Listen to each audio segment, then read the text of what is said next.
Welcome to another video at Beech Cave.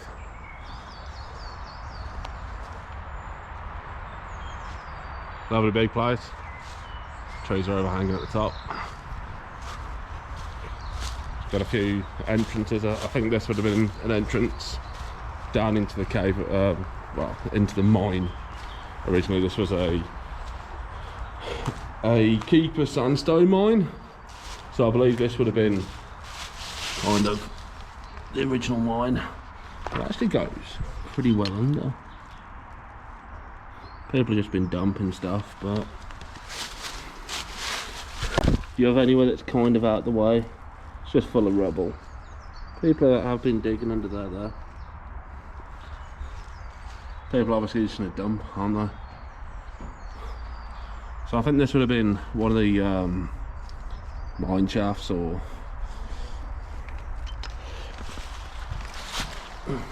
entrances to the mine.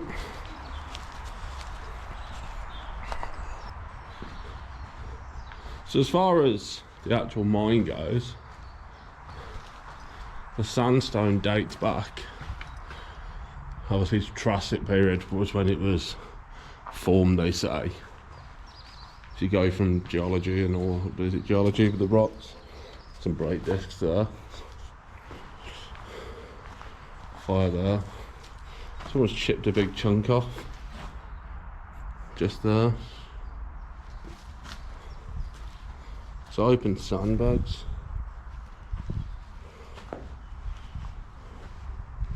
Burnt mattresses. Bit of a eerie place, really.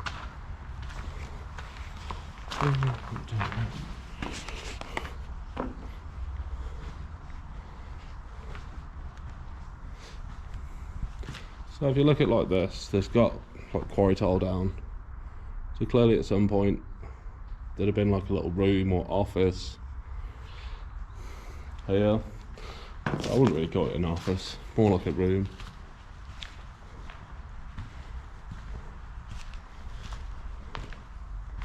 You can see the sheer height of it. This would have been probably the main entrance to it, but I'd imagine it would have gone down multiple directions. Strange, you can feel it gets visibly colder.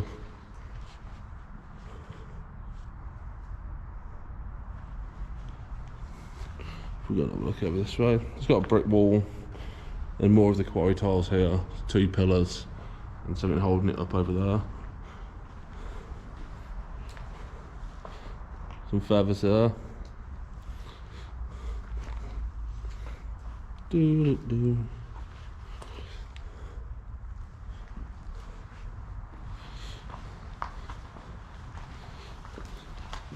got a bite lock. You can see where the water's trickling through down into this bit where it's made like an eroded path.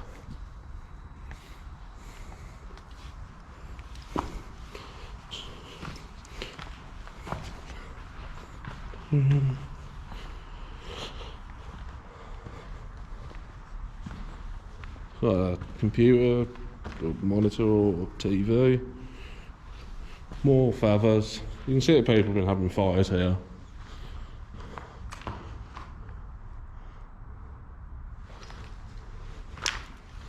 So all this would have been chipped out by hand.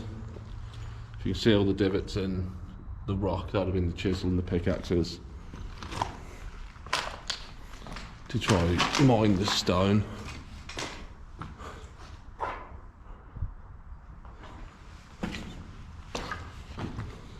Another mattress. So we'll make our way back. That's pretty much this bit. It's not a very big place now. If you look just up there, it's got like a little room type thing that's kind of, I don't know how you'd get to that. We'll make our way up a layer. Let's have a little look around.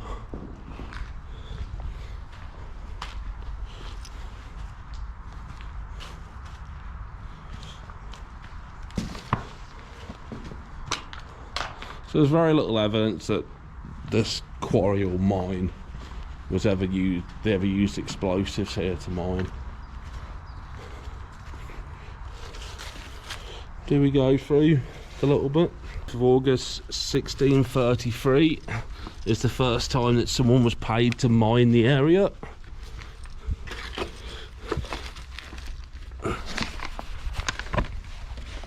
just get down, have a look around under this bit. And that was a Roger Lowe, I believe, from my research. The sandstone that was mined from here went to go build Trentham Hall, which is a local manor house to here, which has Trentham Gardens there and all the rest.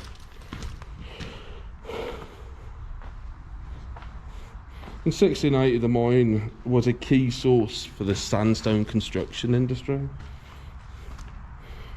The Keeper sandstone was known for its durability and its aesthetics.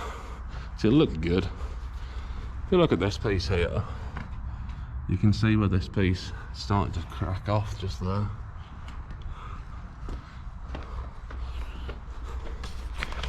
No more records were kept of the mining in this area anymore after that.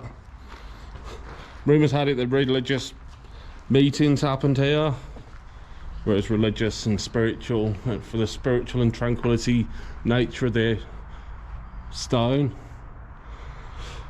I can see before the graffiti was on, I mean, we're talking hundreds of years ago, so it wouldn't have been graffitied up, so I can kind of see why. It would have been a very peaceful place.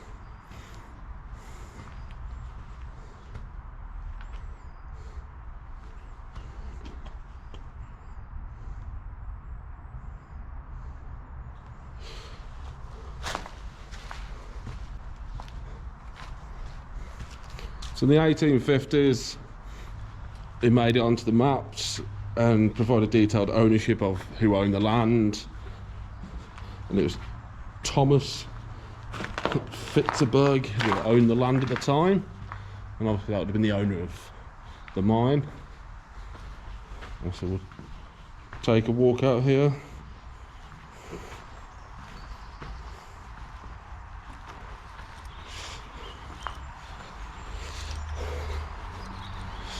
On the map it only showed who owned the land, not that there was a mine here, but whether they'd have mentioned it as a quarry or not is a bit of a debate, really. Someone spent the time to carve Harvey C 2011.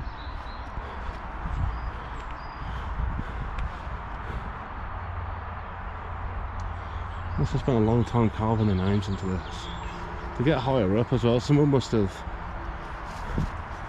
got up to about 10 foot high, about 3 meters.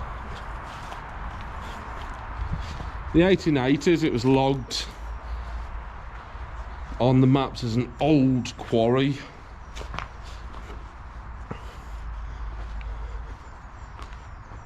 If you look, there's got rope guide or chain guides. Changing the subject out, but just noticed it. It's got the chain here, and then if you follow it, I'll try to get the torch to follow it down. It's got guides going to there, and then they come to there. So I wonder what they were for. I'm going to guess some kind of guide ropes or guiding system. Maybe to help hold up the roof or something. You can see where that bit there is starting to crumble. We'll take a little walk through this bit. Signs of a recent fire.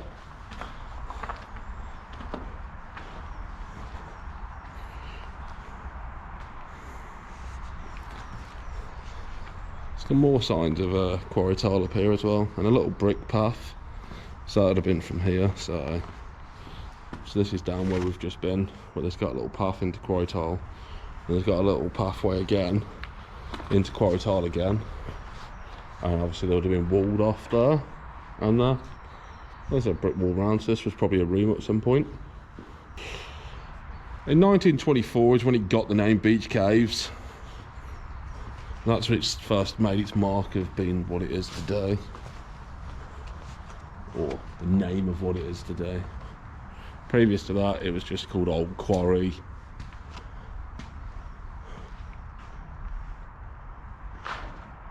It's absolutely beautiful though.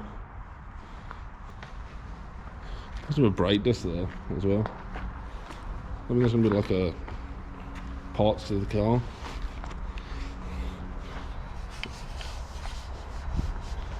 I'll break this there. So it seems like people have been dumping their car parts. 1932, a well-worn shilling was found from Charles I's reign inside the caves. Charles I ruled between 1625 and 1649, and a shilling is about 12p, or is 12p. Drop the torch. So yeah, a shilling is 12p. I'm not entirely sure what this is. I'm hoping it's not an animal skin, it's just a teddy bear. This showed that at some point people were paid to mine here. More quarry tile. Oh. And quarry tile again. Just down to where the mattress was and where the fires were. The amount of pillows there, people are over maybe a pillow fight. People, I don't know, animals getting hold of other animals, predators. Who knows? During the Second World War, a mystery grew as the caves were out of bounds.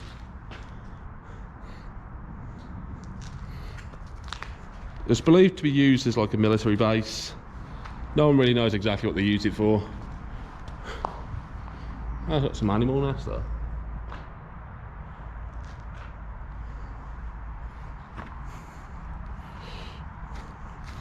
Rumours spread that it was used for the gold reserve,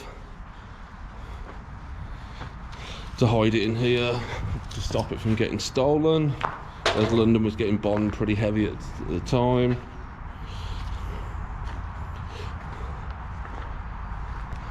But no one really knows the truth, or it wasn't really logged.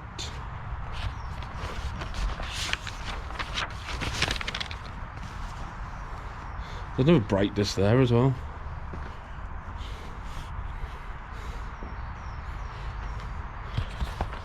The reason people thought it was used for the gold is because Trentham Gardens, or Trentham Hall, is where the Bank of England moved to. This was obviously to escape the Blitz. This is obviously all speculation and rumours, as there's no actual documentation proving what was here.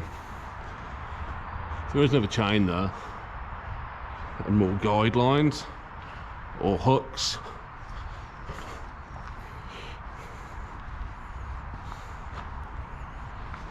After the war, it was abandoned by the military. There's that. Oh.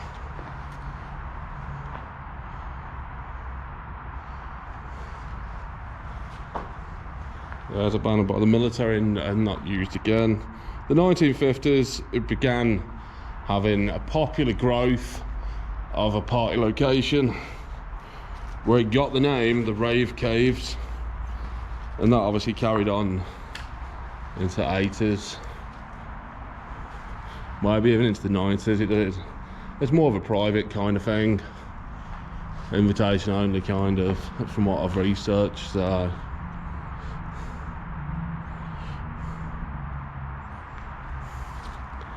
some people online state that the raves carried on to the early 2000s, but there's no real documentation to prove when they started and stopped.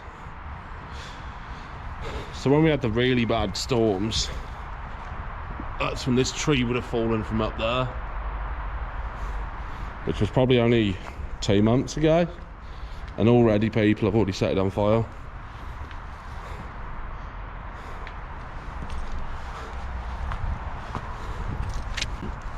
looks like this goes underneath. That might have been another cave entrance.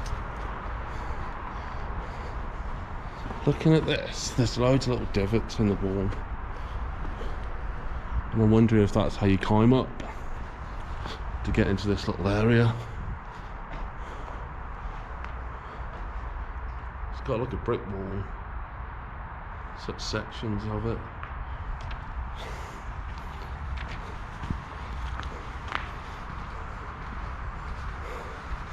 Let's have a look at that. This is pretty... When I did the research of it, I thought I was going to be able to get more access into places on this bit, but still worth a visit. Cool piece of history. You see these trees are back to pretty close to the edge or so. Yeah, we're getting close to 100 subscribers. If you like the video, please like the video, subscribe, drop a comment. This is the outside of that room. And thank you for watching, and hopefully we'll get some more videos out more regular now. I'm trying for every week, so I'll catch you on the next one.